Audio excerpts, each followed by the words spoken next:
Hello, welcome to the Creative Studio version 6 demo. It is Gamel's pleasure to bring you many exciting new features. I'm Matt Sherman, author of Creative Studio.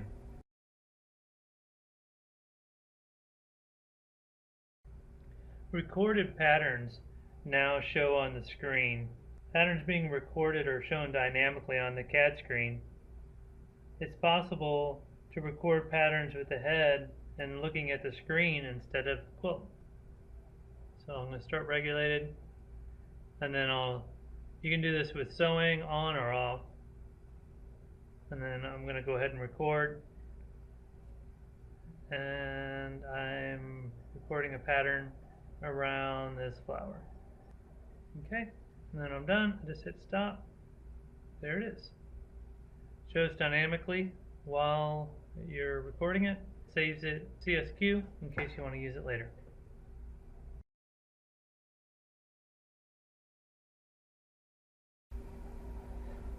Concatenation and point-to-point pattern has been a very requested feature. To use, hold the control key and then mouse click however many patterns you want to concatenate.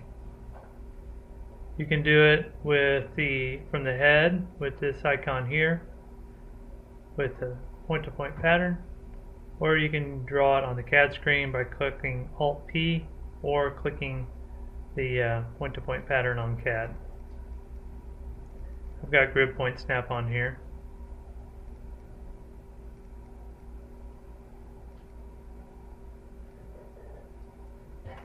Okay, see how each one of those is a different size? And that was because the first pattern that we selected was this one, and freeze aspect was on. So the aspect has been maintained. So as you get wider, it has to get taller and shorter. On this pattern, freeze aspect is off and the height is 2 inches. So we'll pick that one first, and then it doesn't really matter what the other ones are set to. And then I'm going to click Alt-P, and I'll try to click on the same spacing as the last time, although the order of the patterns is different this time. But as you can see, they're each coming in at 2 inches tall.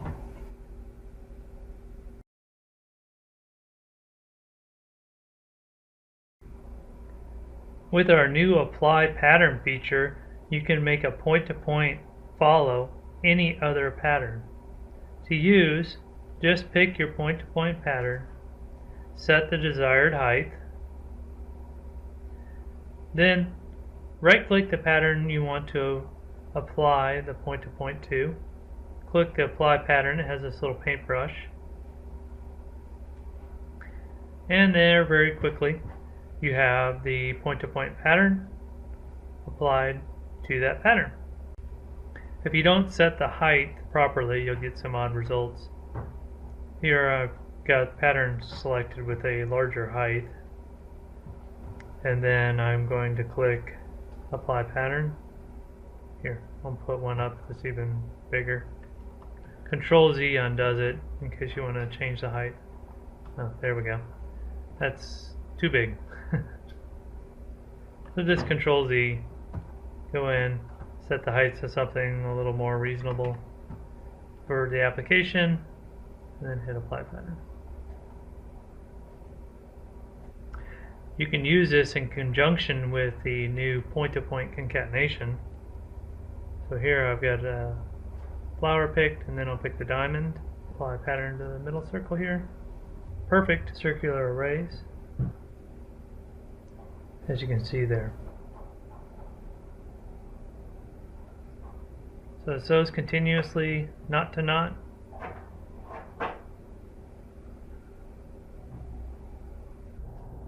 If you change the aspect ratio of the pattern, you can create some interesting effects.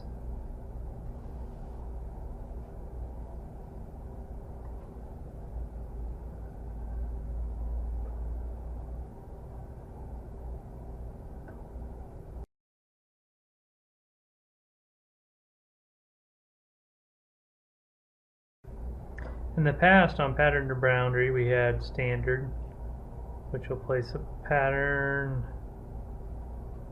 basically just square. And then a few years ago, we added stretch. Stretches the pattern. And now, we've added poly,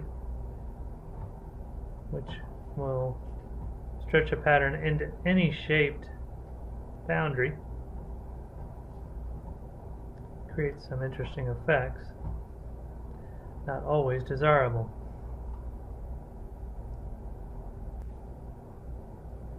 Not all patterns are able to be used with poly really well. This meander works well in most cases, but typically something like this square spiral does not work that well.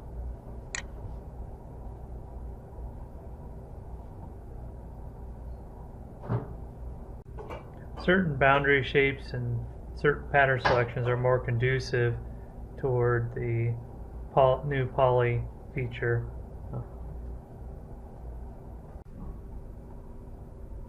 So here I've set the baseline on an angle, which would place this meander pattern on this angle. But whenever you use the poly, still fills the square but creates a totally different looking meander. We now have Power Assist in all modes, including the hand-guided modes. It'll stay active while you're recording or while you're sewing.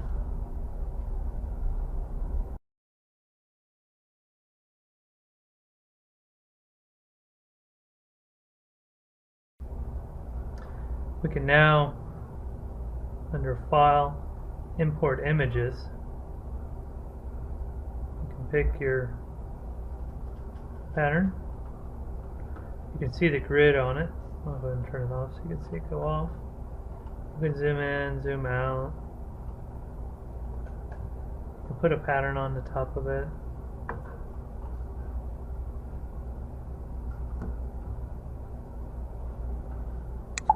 Try it out, see what it looks like. Kind of hard to see, isn't it? If you right click in the OpenCAD, there's a new image attributes, and in there you can change the line thickness of the pattern, which sure helps. You can also decrease the visible image, or you can change the filters.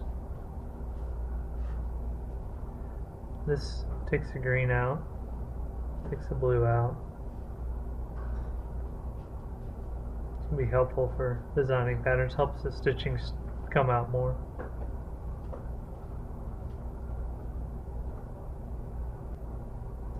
If you save this project, you'll save it with the image.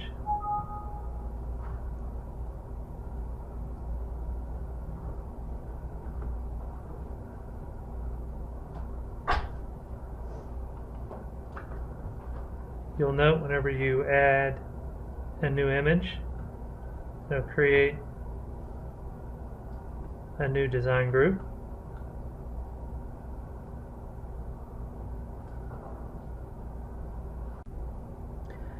Image attributes will work on quote groups that don't have an image loaded. Obviously the color filters have no effect, and the image opacity has no effect, but line thickness does have an effect. This has been something that people have requested to help them be able to see their patterns better.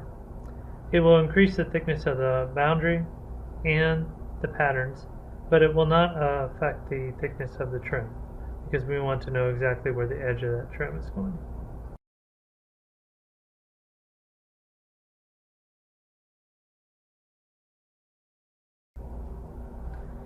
Once you have the patterns laid out the way you want them, you can then export that by going File, Export Image, what you want to save it as. When you've exported your image, it's on your computer, in your C drive, in your Statler Stitcher folder is Images folder. There's what we just exported.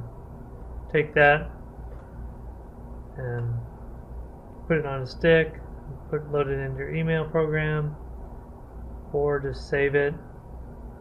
You can make images as you quilt along of the work you've done, and you can provide them as a service to your customer. A couple of different varieties of things you can do. And of course you can export quilt groups that have no image. And a quick way to see what you've exported is just to import it back in. And this is not patterns, this is an image. The ultimate purpose of import image is to be able to aid with pattern design.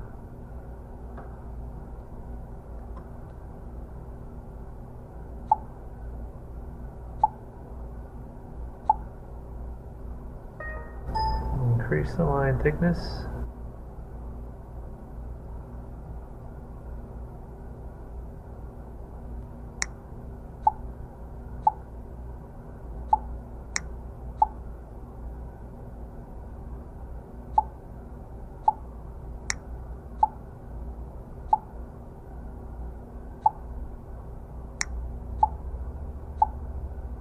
I'm just trying to get through this real quick, but I think you get the idea.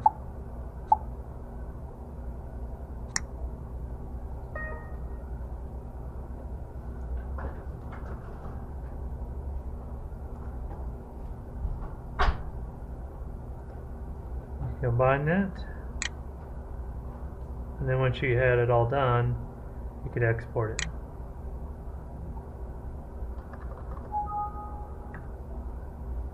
It's a very handy pattern designing tool.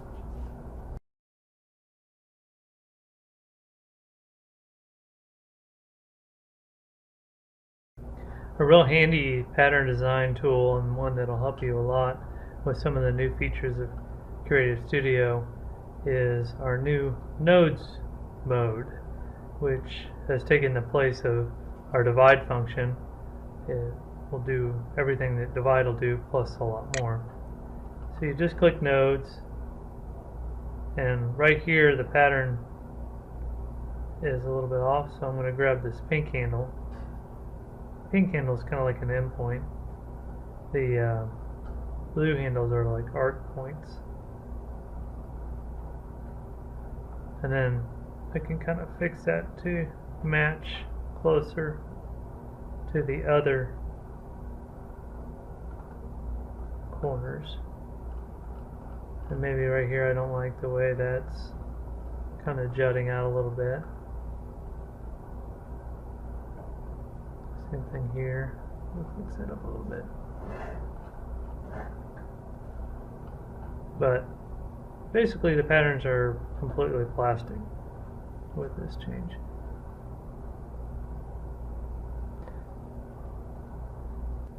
You can start nodes button here, which is 2 circles with green center, or with a right click, then pressing nodes, or by pressing F7 on the keyboard.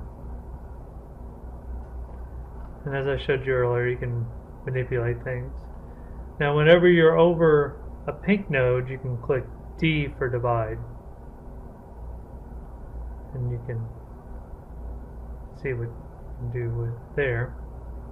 If you're over a blue node and you click D for divide, it just beeps at you, nothing happens. You can only divide at arc endpoints. If you're over a pink node and you right click, a new menu comes up and you can press divide. On our teddy bear with frame pattern, you'll notice a little red dot by the corner of his foot. If you go into nodes mode, I'm clicking F7, right click that spot, you'll see a command, pause, please change thread color. So whenever you're quilting, whenever it gets to that spot, it will stop sewing and it'll ask you to please change thread color. This in the past was something that could only be done in AutoSketch. Now, if I right-click any pink node and I type pause, all capitals, I can type any type of message that I want. Press enter. I can get out of nodes mode, and then there you'll see that there has been a designer pause added to this point. So if I quilt this, my crosshair's right there. Okay, I'm going to quilt this. Press quilt.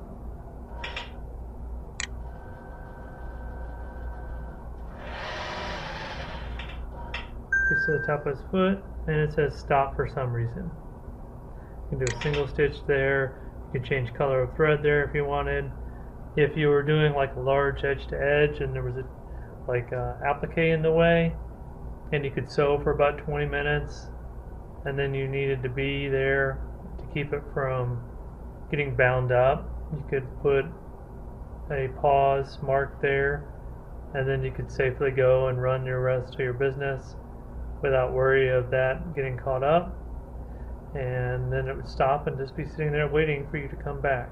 Again, it's very important that you type pause with all capital letters. You can add a note without the pause if you wanted to.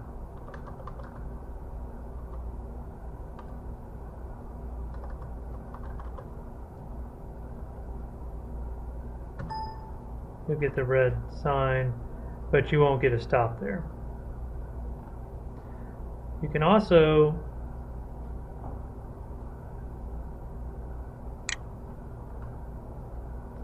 change stitches per inch. This pattern is sewing at 12, so I'm going to make it change to 16 here. And you can also type speed, and it'll change by percentage. So if I wanted to sew at half of whatever it's at, so it's starting at 65, now it'll change to 50% of that, which is about 32.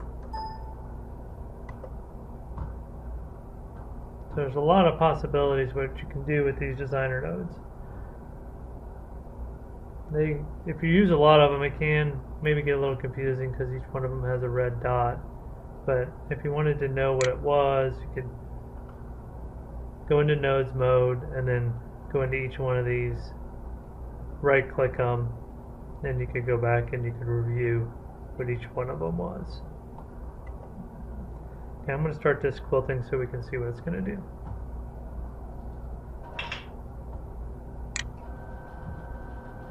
Okay, I think the first one was speed.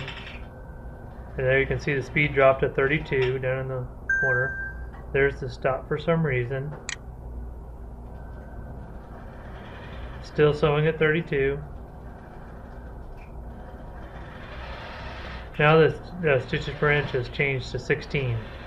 And it's up in here, and it didn't stop here because that was just a note.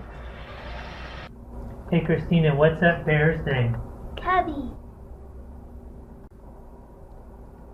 Part of the improvements to the nodes is that we can now export them to a CSQ.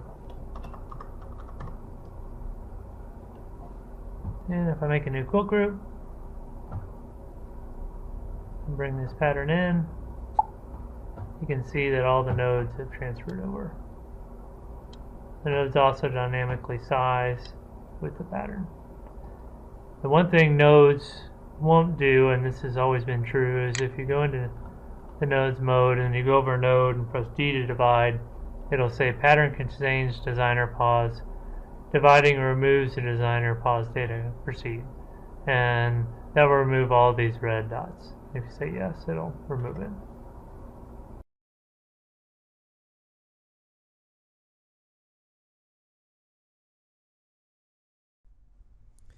Border corner has been improved.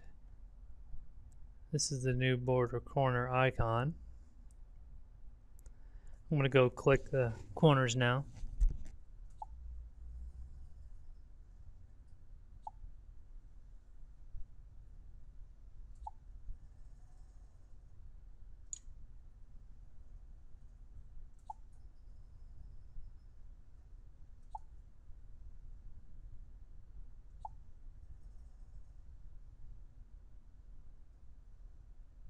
Okay, that's what you're used to seeing in previous versions of Creative Studio, and then you'd figure out how to place the pieces. Now if you press Control and select the border piece, you want to pick the corner first and then the border, and then hit pattern to boundary, or just do your border corner setup. You can pick these patterns beforehand. It'll fill in the top, and if you give it a length,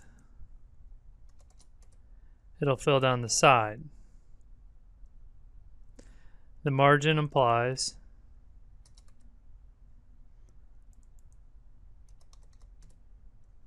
The orientation of the corner is the same. This is upper left. Designed as an upper left corner. L-shaped corner.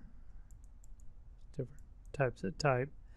But the new part is the quilt length and the fact that you can control select two patterns.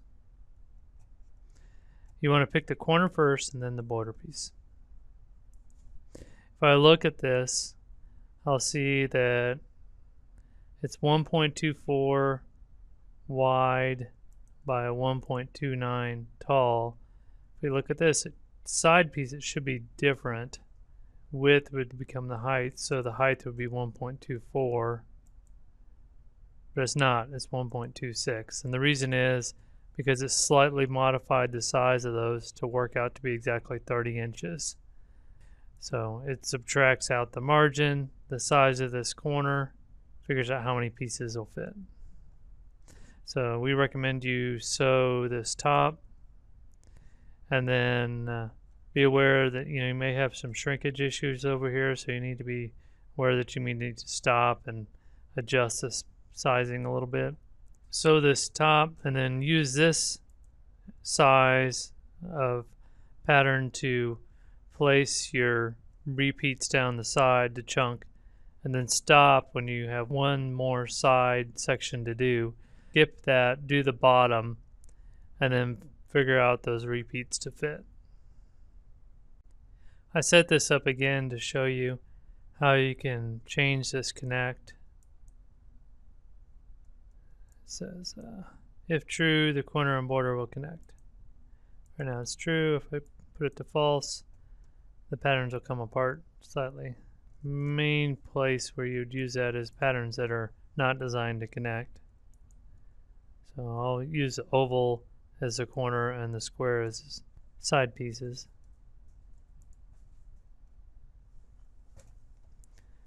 Probably would want to change that to square. And you can see that it's automatically changing connect to false because it knows it can't connect. Maybe it'd look better if we switch those.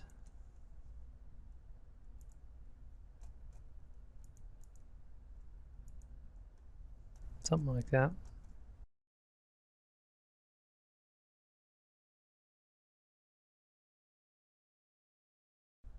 Mirror is a feature that's often used by designers. If you right-click the pattern, you'll see mirror, or it's right over here. So I'm going to click mirror. You can do it with grid snap on or off. Ask for a first point on the CAD, then a second. Click that, and that's going to be your mirror point. F2 that. And you'll see it jump, which means you'd have to reorder that. This one wouldn't be that hard to reorder, but I'll go ahead and show you a new feature called order join. And now, when I F2 it, the patterns have been, their direction has been changed and their order has been changed in order to make it so continuous.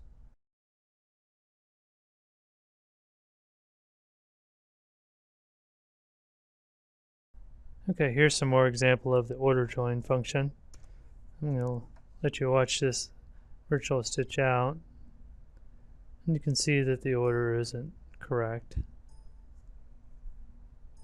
I think you get the idea. So you just pick the pattern that you want to start. You can right click and pick order join. It'll straighten it out. Selects them all after it straightens them out. Here, I'll point that out a little clearer on this one. You can also pick this gray square here for order join, and see it's picked them all. So if you wanted to combine them or delete them or toggle them as sewn, it'd be easy to that way, but they're still individual patterns. So here I'll order join this set. And note that whichever one you last do is the first one that's going to sew. So I did this one and then this one and then this one. And it can only do it if the patterns are actually touching or within a stitch length of each other, which is the requirement for not doing a tie off. So here it's going to tie and jump down to here.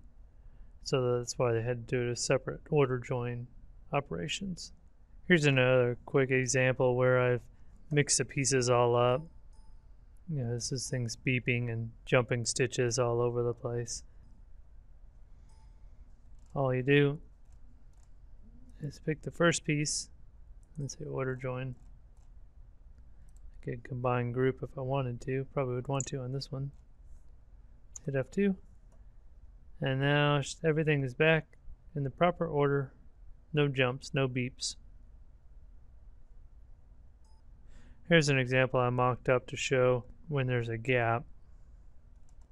I'll measure these gaps.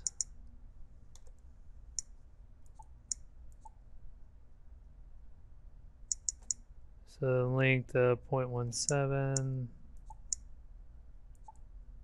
0.21, and our stitches per inch are 12, which is 0.087. So these won't connect.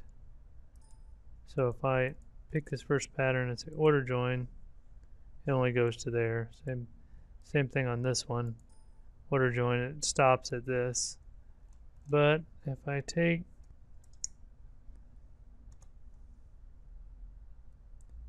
and move this closer,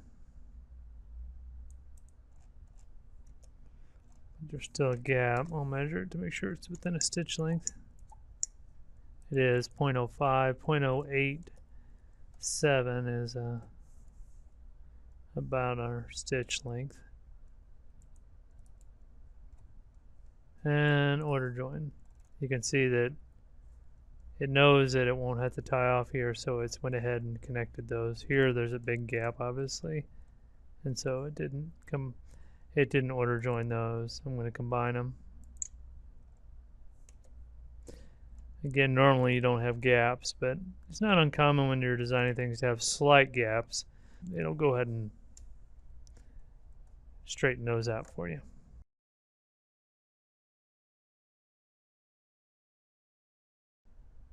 Fixed false thread break issues to where it won't detect a thread break in the tie on or off.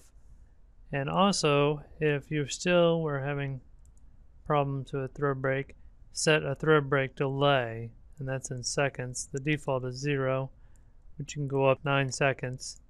Cause a thread break to be ignored slightly longer period of time, or right on the edge of being a true versus false thread break that would give it enough time for the thread to move the thread break wheel for the system to be able to determine that it was a false thread break.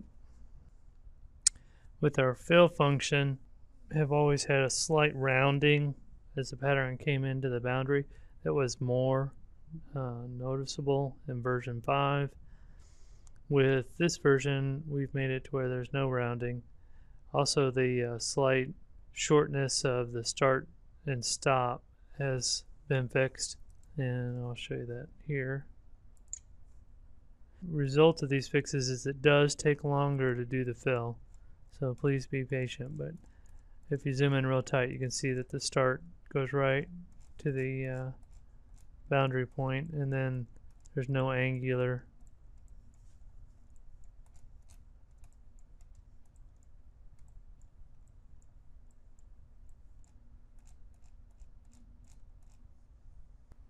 The icons have been freshened up and changed a little. This is the pattern cycle icon.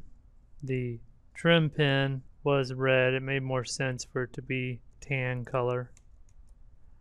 Boundaries blue because an unselected boundary is blue, and a trim is tan. The right icons have changed position a little bit. This is rotate, flip, horizontal, vertical. This is the new mirror function.